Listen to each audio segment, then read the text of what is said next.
Hello दोस्तों, welcome to यारजिस kitchen. तो करी पत्ता जानते हैं आप, बहुत ही ज़्यादा हेल्दी रहता है, बहुत ही ज़्यादा मतलब अच्छा रहता है आपके बालों के लिए।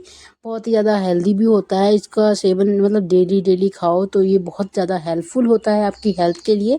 तो आज हम इन करी पत्तों से बनाएंगे एक ऐसी चटनी जिसको आप स्टोर करके महीनों तक रख सकते हो और उसको लगातार खा सकते हो और वो ख़राब भी नहीं होती।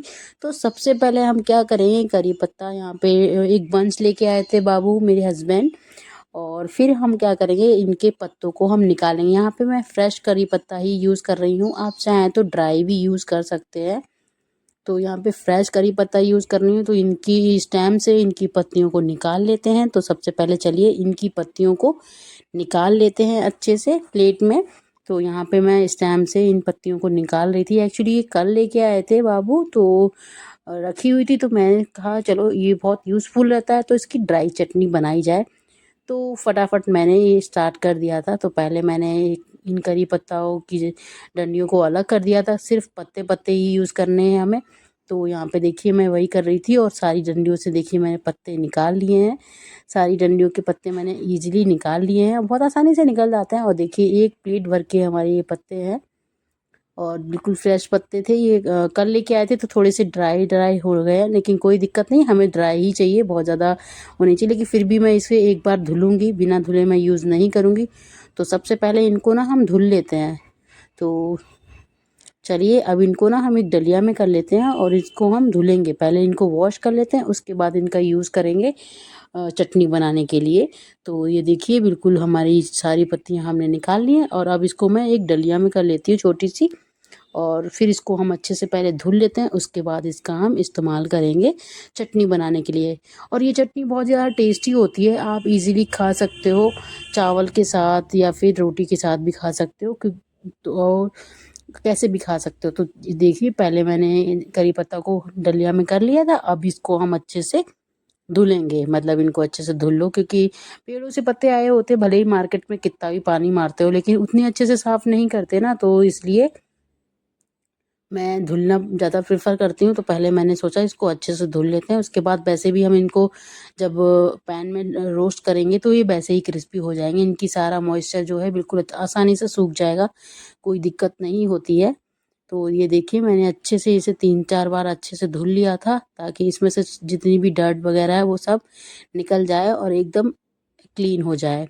तो देखिए मैंने सारी करी पत्तों को अच्छे से धुल लिया है और मैंने कई बार धुला था इसे, ताकि इसमें कुछ भी डर्ट ना रह जाए, बस यही रहता है मेरा।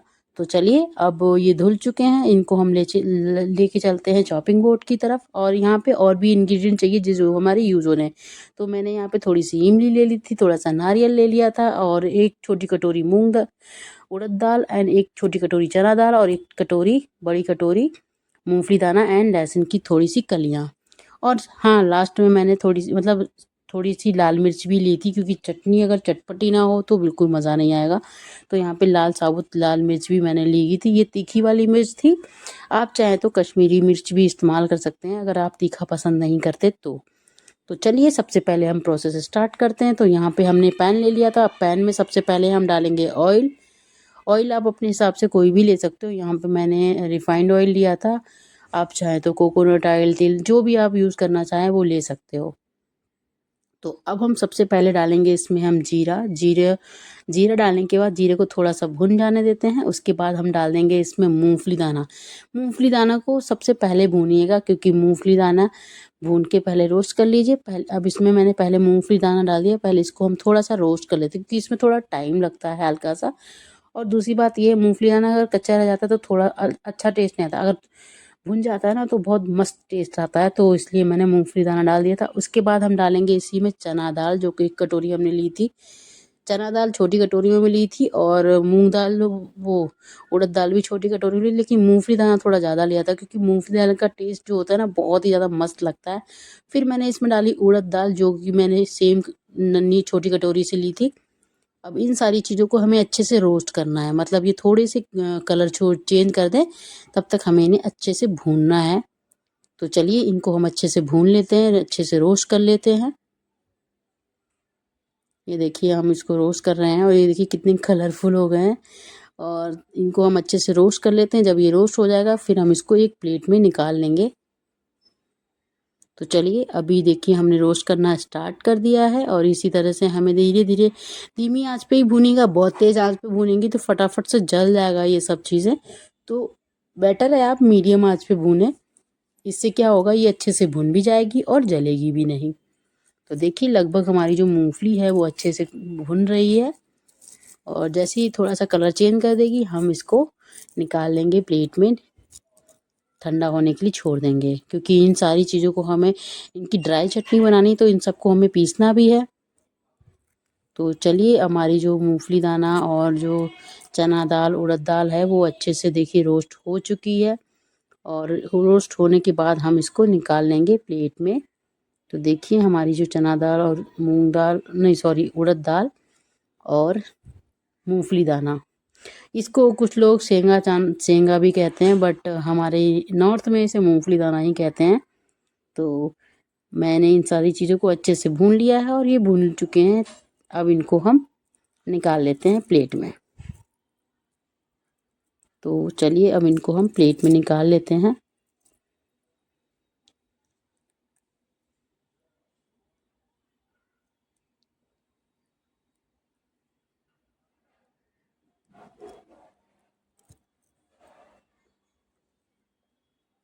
एक्चुअली प्लेट में निकालने से पहले ना मैंने इसमें सोचा कि लाओ मिर्ची को भी ऐड कर देती हूँ, क्योंकि मिर्ची को भी थोड़ा सा रोस्ट कर लेंगे ना तो अच्छा रहता है। तो फिर मैंने बाद में इसको मिर्ची, क्योंकि मिर्ची भी ड्राई ही होती है तो इसलिए मैंने सोचा ड्राई चीज़ों को ड्राई में रोस्ट कर लेते हैं, मतलब एक साथ कर लेते हैं और जो बैट वाली है उनको अलग करेंगे।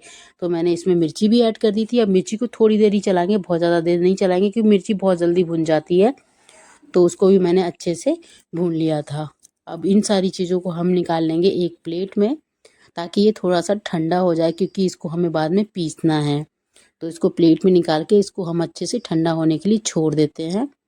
और उसके बाद उसी पैन में हम क्या करेंगे, थोड़ा सा बिल्कुल बहुत थोड़ा सा ऑयल लगाएंगे।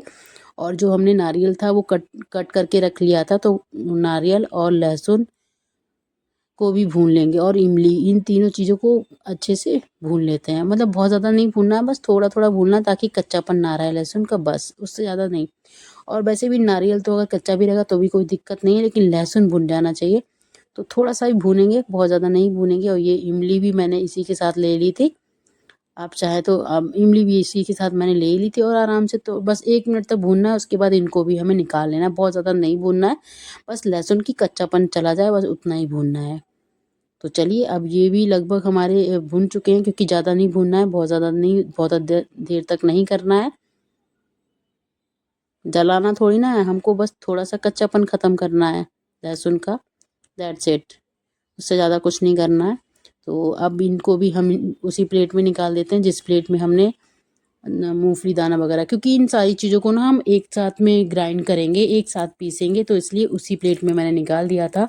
और अब इनको हम छोड़ देते हैं सूखने, मतलब ठंडा होने के लिए। और ये देखिए सारी चीज़ें मैंने इसी में, ये एक ही प्लेट में निकालते। अब बारी आई है करी पत्ता की। अब सेम पैन में आप क्या करेंगे, करी पत्ता के लिए कोई भी तेल लगाने की ज़रूरत नहीं है, बस आप ऐसी ड्राई लीव्स को डाल दें, मतलब करी पत्ता जो धुल के रखे थे उनको डाल देते हैं और इनको धीमी आंच पे रोस्ट करना है, जब तक इनका जो मॉइस्चर है ना बिल्कुल ख़त्म ना हो जाए, मतलब ये हाथों से टूटने ना लग जाए। लास्ट में मैं दिखाऊंगी मैंने कितनी देर तक इसे भूना था। तो इसको अब धीमी आंच पे और आराम आराम से इसे भूनना है, चला चला के इसको, ताकि इसमें जो जितना भी मॉइस्चर है वो अच्छे से निकल जाए। यहाँ इसीलिए तो मैं कह रही थी, आप चाहें तो करी पत्ता ड्राई वाला भी यूज़ कर सकते हैं या फिर हरी वाली पत्तियाँ भी। बस हरी वाली पत्तियों को हमें ड्राई करना पड़ता है, ड्राई वाली ऑलरेडी ड्राई होती हैं। तो इसको हम चला चला के अच्छे से भून लेते हैं। और इन्हें जब तक भूनना है जब तक ये ड्राई ना हो जाए अच्छी तरह से। तो चलिए इनको हम अब चला चला के काफ़ी देर तक भूनते हैं। धीमी आंच पे ही भूनिएगा, बहुत ज़्यादा तेज़ आंच मत रखिएगा। बहुत ज़्यादा तेज़ पे ये होता है ना कि एकदम जल जाता है, और जलाना नहीं है हमें, सिर्फ और सिर्फ इनका मॉइस्चर ख़त्म करना है। तो धीमी आंच पे ही कीजिएगा। और इसी तरह से चलिए अब इनको भूलते रहते हैं, थोड़ा टाइम लगता है दोस्तों इसमें, लेकिन जल्दबाजी कोई भी मत कीजिएगा क्योंकि जल्दबाजी का काम शैतान का होता है। तो इसे आराम आराम से भूनिएगा, धीमी आंच पे भूनिएगा और दूसरी बात इसको लगातार चलाते रहिएगा। नहीं तो क्या होगा, एक तरफ की पत्तियां पूरी जल जाएंगी और दूसरी तरफ की पत्तियों में मॉइस्चर रह जाएगा। तो बेटर है आपकी पत्तियों में मॉइस्चर ना रहे तो आप इसको लगातार चलाते रहिएगा, जिससे ये अच्छे से ड्राई हो जाएंगी। और देखिए इसको मैं लगातार चलाए जा रही हूँ और कुछ कुछ तो होने भी लगी हैं, और इसको बस लगातार चलाते ही रहना है। उसके बाद हम इसको सेम उसी जो हमने जो सारी मैं चीज़ें रोस्ट करके रखी है ना, उन्हीं के साथ मिक्स करके बस चटनी पीस देनी है। और इनको देखिए अभी ये लगभग हो ही चुकी है, इसमें से मॉइस्चर देखिए बहुत सारा जा चुका है। आप देख सकते हैं कलर ही चेंज हो गया है, क्योंकि जब मॉइस्चर चलाता है तो कलर चेंज हो जाता है। तो ये देखिए बिल्कुल ही ड्राई ड्राई होने लग गई हैं, बस थोड़ी देर और बाकी ये हो जाएंगी। देन हम इसको उन्हीं जो भी हमने चीज़ें रोस्ट की है ना, मूंगफली दाना वगैरह, उनके साथ में ही इसको मिक्सी जार में डाल के पीस देंगे। थोड़ा सा दरदरा रख के पीसेंगे। तो चलिए पहले तो इनको अच्छे से ड्राई करते हैं, उसके बाद ही पीसेंगे हम इसको। लगभग हो ही चुकी हैं, इसमें ज़्यादा ज़्यादा कुछ नहीं रह गया है, थोड़ा सा ही कसर बाकी है। और ये बिल्कुल ड्राई हो ही चुकी हैं। थोड़ा थोड़ा सा मॉइस्चर अभी लग रहा है तो इसलिए चलाती रह रही हूँ। जब ये मॉइस्चर पूरी तरह से ख़त्म हो जाएगा देन हम इसको निकाल लेंगे प्लेट में और थोड़ा ठंडा करके इसको पीसेंगे। ये चटनी बहुत ज़्यादा हेल्दी होती है दोस्तों, तो आप ड्राई चटनी बना के रख लो और आप इसको चावल के साथ, रोटी के साथ घी लगा के खाओ, बहुत ही ज़्यादा मस्त लगती है, एकदम सूखी सूखी सी। तो देखिए हमारे पत्ते जो है वो ड्राई हो चुके हैं और अब पत्तों को हम उसी मिक्सचर पे निकाल लेते हैं, मतलब मूंगफली वूफली वगैरह। अभी मैं आपको हाथ में लेके दिखाऊंगी कि मैंने इनको कितना ड्राई किया था। तो देखिए मैं अभी आपको हाथ में लेके दिखाती हूँ ताकि आपको पता चले कि इनको बिल्कुल इतना क्रिस्पी करना है जिससे ये आसानी से भून जाए। और ये देखिए इस तरह से लेके, और ये देखिए मैं आपको दिखाती हूँ, हाथ में ली और ये देखिए इस तरह से ये बिल्कुल टूट जाए, एक ही बार में बिल्कुल चूरा चूरा हो जाए, इस तरह से ही हमें इनको ड्राई करना है। और चलिए अब इन सब चीज़ों को हम पीस लेते हैं। पहले थोड़ी देर ठंडा होने देते हैं क्योंकि गरम गरम नहीं पीसना चाहिए मिक्सी में। तो थोड़ी देर ठंडा होने के लिए मैंने छोड़ दिया था, उसके बाद मैंने इसको पीसा था। तो लगभग मैंने एक 10-15 मिनट दे दिए थे इसको रेस्ट करने के लिए, ताकि ये अच्छे से ठंडा हो जाए और बाद में हम मिक्सी ग्राइंडर में अच्छे से पीस सकें। तो देखिए हमारी सारी चीज़ें हमने अच्छे से रोस्ट कर ली हैं। करी लीव्स की वो को भी रोस्ट कर लिया, नारियल, लहसुन, मिर्ची, सारी चीज़ों को, जो जो चीज़ें हमने ली थी उन सभी चीज़ों को हमने अच्छे से रोस्ट कर लिया है।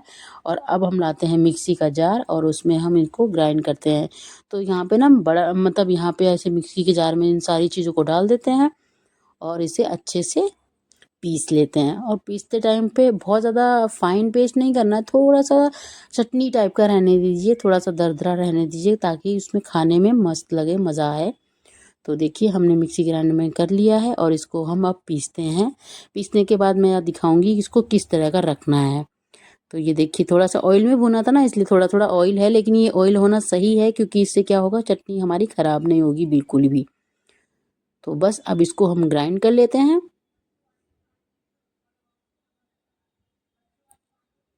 चलिए इसको हम ग्राइंड करके लेके आते हैं। अभी थोड़ा सा और हाथों से डाल रही थी तो इसलिए थोड़ा टाइम लग रहा था, प्लेट से डायरेक्ट डालती तो गिर जाता, तो इसलिए मैं हाथों से ही इसको डाल रही थी। मिर्ची भी मैंने उसी में ऐड कर दी थी, पहली बार तो सारी चीज़ें उसी में ऐड थी, तो इसको हमने पूरा फिल कर दिया। लेकिन ये ड्राई है ना तो इसको हम अच्छे से ग्राइंड कर सकते हैं।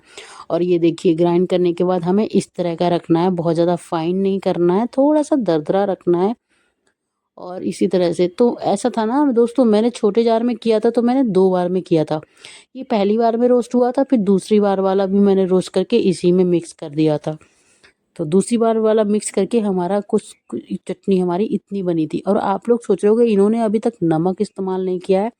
हाँ मैंने नमक नहीं डाला है, लेकिन अब मैं इसमें नमक डालूंगी क्योंकि ये सारी चीज़ें मिक्स हो गई। अब इसमें हम लास्ट में नमक ऐड कर देते हैं। आप चाहें तो नमक पहले भी डाल सकते हो, पर मैंने पहले इसलिए नहीं डाला था क्योंकि मैंने 2 बार जार में किया था, तो इसलिए मैंने सोचा कि लास्ट में एक साथ में ही नमक डाल दूंगी। तो देखिए मैंने लास्ट में टेस्ट के अकॉर्डिंग नमक ऐड कर दिया। अब इसे अच्छे से मिक्स कर देना है और बस अभी हमारी जो करी लीव्स की जो चटनी है ना, ड्राई चटनी, वो रेडी हो चुकी है। और ये बहुत ही ज़्यादा हेल्दी होती है दोस्तों, तो आप इसको बना के रखो। और ये देखिए हमारी चटनी बिल्कुल रेडी हो चुकी है। और इसको ना आप एयर टाइट कंटेनर में भर के रख लीजिए, चाहे कांच के कंटेनर में रखिए चाहे प्लास्टिक के किसी में भी रखिए, लेकिन एयर टाइट जार होना चाहिए। तो देखिए हमारी करी लीव्स की मतलब ड्राई चटनी बन के रेडी हो चुकी है और खाने में बहुत मस्त लगती है दोस्तों। ये चावल के साथ रोटी के साथ बहुत ही ज़्यादा मस्त लगती है। ये देखिए हमारी चटनी रेडी हो चुकी है और इसमें टेस्ट भी बहुत मस्त आता है। आप खाओगे ना मज़ा आ जाता है। मैंने ये चावल के साथ खाया था, बहुत ज़्यादा टेस्टी लगा था।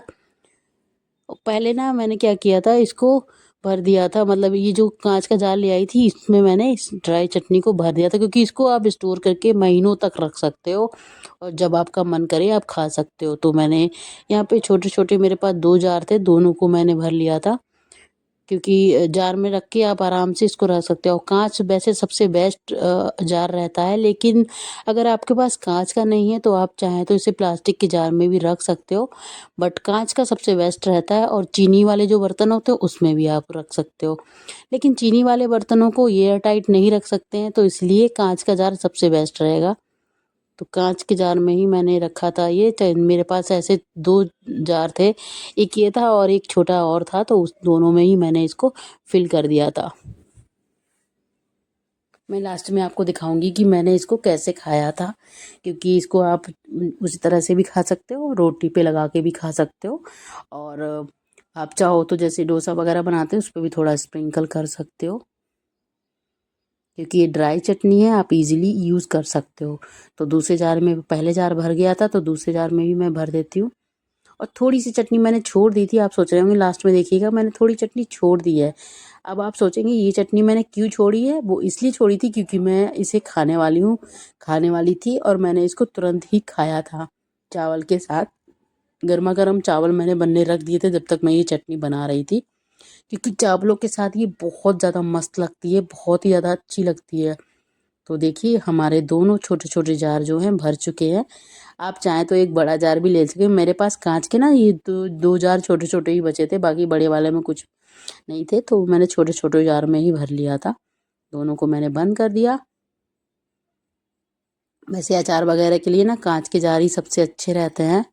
ये देखिए दोनों में मैंने रिफ़िल करके रख दिया है। अब इनको हम ये हाजमोला जो आती है ना उसका रहता है, तो दोनों जार मैंने भर दिए थे और इसको हम स्टोर करके कई महीनों तक रख सकते हैं। यहाँ पे प्लेट में मैंने थोड़ा सा छोड़ दिया था, वो इसलिए छोड़ दिया था क्योंकि मैं इसको खाने वाली थी उस टाइम पे।